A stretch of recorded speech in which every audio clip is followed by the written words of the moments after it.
नमस्कार, स्वागत आहे तुमचं पूनम्स किचनमध्ये।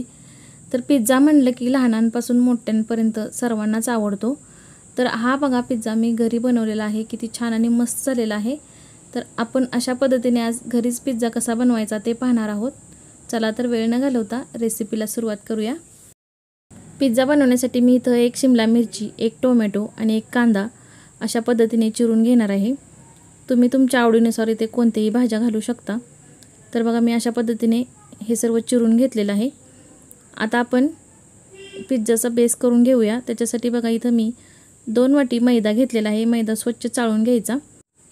नंतर आता याच्यामध्ये चवीनुसार थोडंसं मीठ घालायचं। मीठ घातल्यानंतर अर्धा चमचा खायचा सोडा घालायचा। त्याच्यानंतर बेकिंग पावडर 1 चमचा घालायची। पीठ मळण्यासाठी आपण आता इथं दह्याचा वापर करणार आहे। तर बघा मी इथं दही घेतलेलं आहे। आपल्याला लागणार आहे आवश्यकतेनुसार तेवढं दही इथं घालायचं। आता आपण हे पीठ चांगलं मळून घेऊया। त्याच्या अगोदर याच्यामध्ये 1 चमचा साखर घालूया। साखर घातल्यानंतर पुन्हा हे चांगलं असं मिक्स करून घ्यायचं आणि हे दह्यामध्येच आपण याचा बेस असा मळून घ्यायचा। बघा इथं मी चांगला बेस मळून घेतलेला आहे। तर बघा हे आता चांगलं मळून झालेलं आहे। थोडंसं 5 ते 10 मिनिटं आपण याला बाजूला ठेवूया।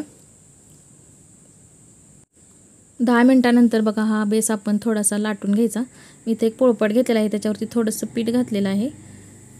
आता आपण हा बेस याच्यावरती लाटून घेऊया। थोडा जास्त जाडच लाटायचा, आपण पातळ लाटायचं नाही। तर बघा बेस आपला लाटून झालेला आहे। आता आपण एक डिश घ्यायची, त्याच्यावरती बटर पेपर ठेवायचा आणि त्याच्यावरती हा बेस ठेवायचा। तर बघा मी अशा पद्धतीने हे असं ठेवून घेतलेलं आहे। आता आपण एका चमच्याने याला असे टोचे मारून घ्यायचे। त्याच्यानंतर याच्यावरती आपण चिली सॉस किंवा पिझ्झा सॉस असतो तो लावायचा। तर बघा मी इथं चिली सॉस सर्व बाजूला लावून घेतलेला आहे अशा पद्धतीने। आता आपण याच्यावरती चीज खिसून टाकायचं थोडंसं। तर बघा मी इथं चीज थोडंसं खिसून टाकलेलं आहे। आता आपण ज्या भाज्या कट करून घेतल्या आहेत त्या याच्यावरती अशा लावून घ्यायच्या। तर बघा मी इथं टोमॅटो, शिमला मिरची आणि कांद्याचे काही काप असे याच्यावरती लावून घेतलेले आहेत। तर बघा किती छान आणि मस्त दिसतो आहे आपला पिझ्झा। तर बघा इथं भाज्या मी अशा लावून घेतलेल्या आहेत। आता वरून थोडंसं चीज घालायचं। इथं मी थोडेसे मक्याचे दाणे सुद्धा घातलेले आहेत, ते थोडेसे बॉईल करून घेतलेले। आता याच्यावरती आपण पुन्हा चीज खिसून टाकायचं। तर बघा मस्त असा पिझ्झा आपला रेडी झालेला आहे। आता आपण तो कढईमध्ये शिजण्यासाठी ठेवूया। त्याच्यासाठी कढई मी 5 मिनिटं प्रीहीट करून ठेवलेली आहे। त्याच्यामध्ये एक स्टँड ठेवलेला आहे। आता हा स्टँडवरती आपण ही डिश ठेवायची आणि 10 मिनिटं आपण हा पिझ्झा शिजायला ठेवायचा आहे। तर बघा 10 मिनिटे झालेले आहेत। मी पिझ्झा खाली काढून घेतलेला आहे। पहिल्या ताटामधून थोडीशी हवा जात होती म्हणून मी इथं दुसरं ताट झाकलेलं आहे।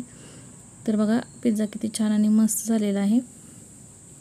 आता आपण याच्या खालची डिश काढून घेऊया आणि हा पिझ्झा आपण कट करून घेऊया।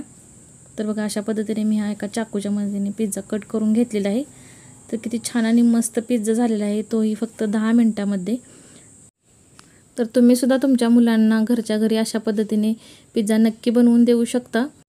व्हिडिओ आवडल्यास व्हिडिओला लाईक करा, शेअर करा, चॅनलला सबस्क्राईब करायला विसरू नका। भेटूया पुढच्या व्हिडिओमध्ये। तोपर्यंत मस्त खा आणि स्वस्त रहा।